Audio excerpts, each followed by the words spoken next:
মেদিনীপুরের স্যালাইন কাণ্ডের প্রতিবাদে শুক্রবার পথে নেমেছিল বিজেপি। প্রসূতির পরিবারকে নিয়ে গেলেন রাজভবনে। মেদিনীপুরের স্যালাইন কাণ্ডের প্রতিবাদে শুক্রবার পথে নেমেছিল বিজেপি। কলেজ স্কোয়ার থেকে মোহাম্মদ আলী পার্ক পর্যন্ত মিছিল করে তারা। নেতৃত্ব দিয়েছিলেন রাজ্যের বিরোধী দলনেতা শুভেন্দু অধিকারী।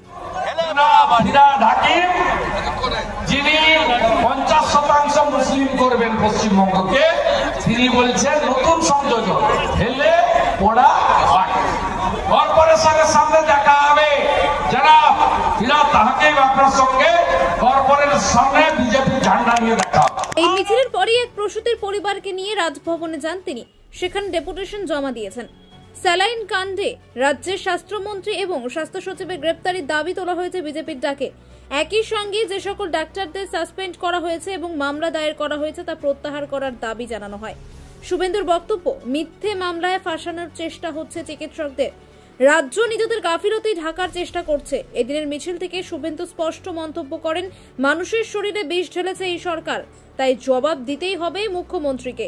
এদিকে প্রসূতি মৃত্যু এবং অসুস্থ হওয়ার ঘটনায় যথাযথ ক্ষতিপূরণ দিতে হবে বলেও দাবি তুলেছেন শুভেন্দু অধিকারী। তার কথায় মৃতার পরিবারকে 50 লক্ষ টাকা ক্ষতিপূরণ দিতে হবে, আর যারা অসুস্থ তাদের 10 লক্ষ টাকা দিতে হবে সরকারকে। প্রসঙ্গত, বুধবার স্যালাইন কাণ্ডের প্রতিবাদে মেদিনীপুর শহরে প্রতিবাদ মিছিল করেছিল সিপিআইএম এর ছাত্র, যুব ও মহিলা সংগঠন।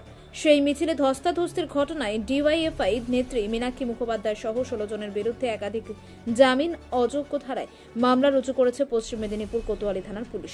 প্রসূতি মৃত্যুর ঘটনায় মেদিনীপুর মেডিকেল কলেজের 12 জন চিকিৎসককে সাসপেন্ড করা হয়েছে। তাদের মধ্যে একজন কলকাতা হাইকোর্টের দ্বারস্থ। মুখোপাধ্যায় নামের ওই চিকিৎসকের বক্তব্য, তাদের বলির পাঠা করা হচ্ছে। তিনি প্রসূতিদের অ্যানাস্থেশিয়া করেছিলেন। অ্যানাস্থেশিয়ার কোনো কারণে রোগী মৃত্যু হয়নি।